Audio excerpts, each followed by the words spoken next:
Did you know that every wrinkle, every drop in energy, every sign of premature aging could be tied to one thing most people are ignoring: glucose and insulin levels? When you understand how your A1C levels are affecting your health, then you will finally understand how to transform your health and even reverse your aging. And I'm going to talk about just that because, quite frankly, too many people have A1C levels that are off the chart and it's destroying their health. So I want to help you to learn how to handle glucose effectively. But before we do, you know the drill. Make sure that you hit that subscribe button and turn on your notifications so that you can keep getting content like this coming your way. All right, let's jump in. When your body has a hard time handling glucose, the consequences ripple through your entire system. This is a bit about how to handle blood sugar issues, but it's also about how your body ages from the inside out. Poor glucose control affects your skin, your energy, and even your brain. Here's what's happening at the cellular level. When glucose lingers in your bloodstream, it forms harmful compounds called advanced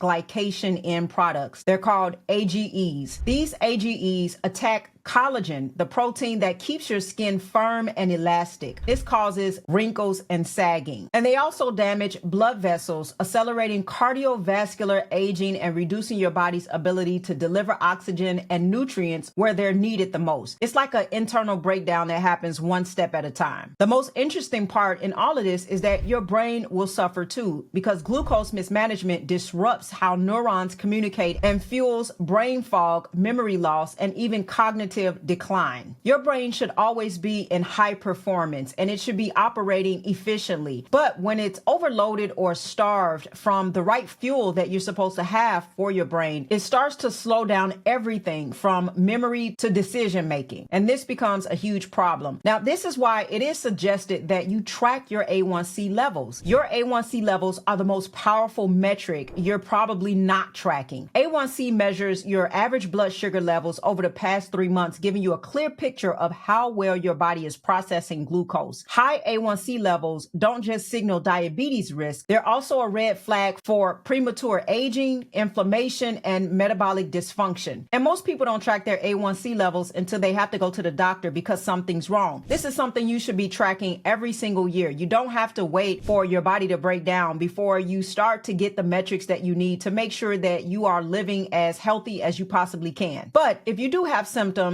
like fatigue or brain fog or trouble losing weight, these are signs that something is probably off. And one of the best things that you can start with is getting blood work to see where your A1C levels are. Now, in addition to this, there are some things that you can do to make sure that you are living out the strategies that can make a huge impact on your A1C levels and your blood sugar levels. And the first thing you can do is monitor your body, not just your diet. You don't need to overhaul an entire lifestyle in one day, but instead just focus on understanding unique patterns. Start by tracking your fasting blood sugar at home. Tools like continuous glucose monitors can provide real-time insight into how your body responds to different foods and stressors. This can help keep you informed to know how your body responds to certain foods. And it can also help you to know how your body responds to food combinations, because sometimes your body will respond different to an isolated food than it will to a food item that's in combination with another food item. Now, here's another way that you can help with your glucose sensitivity, and that is through building strength. This is one of the most underrated ways to improve glucose control. And that's because most people look at building strength as, oh, I want to just gain more muscle and look good. But when you build muscle, you will create a metabolic sink for glucose. When you increase muscle mass, your body becomes better at storing glucose where it belongs, in your muscles, rather than letting it linger around in your bloodstream. Even if you're not into weightlifting, simple resistance exercises like bodyweight squats, push-ups, or resistant band work can make a huge difference with building muscle mass. And next, I do want to note that you should eat foods in the right order. It's not just what you eat, it's how you eat. Studies show, for example, that eating proteins first before consuming carbs can significantly reduce glucose spikes. And the reason why is because fiber and protein slow the digestion and absorption of glucose, helping your body to handle it more efficiently. So you have to find what's really best for you. And the best way to do that is to monitor your glucose in real time. Now, another thing that helps with gluten sensitivity is to have post-meal movement. What that means is after you eat, getting in a 10-minute session of light movement, whether it's walking around the house or doing chores after eating, can lower your sugar levels significantly. This works by encouraging your muscles to take up glucose from your bloodstream for energy. If walking isn't an option, try gentle stretching or even standing and pacing while on a phone call. The key is just consistency and learning how to make this a habit. Here's the bigger picture with all of this. This is about long-term health. I know a lot of people talk about controlling glucose as a means to avoiding diabetes, but altogether, it's about giving your body the ability to heal, to age gracefully, and to thrive. Many people are often just focused on short-term fixes, but the real power is there when you understand how glucose and insulin affects everything from your skin to your brain. By learning to balance glucose and build habits that work for your unique body, you'll start to see changes that ripple across every aspect of your health: more energy, clearer thinking, better sleep, and even a younger looking you. So consider tracking your A1C levels and getting a continuous glucose monitor that can help you out to understand your body and to know how food is impacting you for good or for bad. Let me know in the comments, have you ever tracked your blood glucose in real time, and have you ever worn a continuous glucose monitor? Let us know if you've had a certain experience with this and if you learned something new concerning your body from wearing a continuous glucose monitor. I know for me personally, I have, and it's helped me to understand my body and my relationship to food more accurately. So let us know in the comments your experiences. Also, I have some amazing resources in the links below, so make sure you visit the links and check out some of our items. And if you want to go deeper into your health journey, don't forget to check out our personalized coaching resources. And before we head out, if you still haven't, hit that subscribe button and turn on your notifications. And if this video helped to bring awareness in any kind of way, give it a thumbs up. I'll see you in the next video.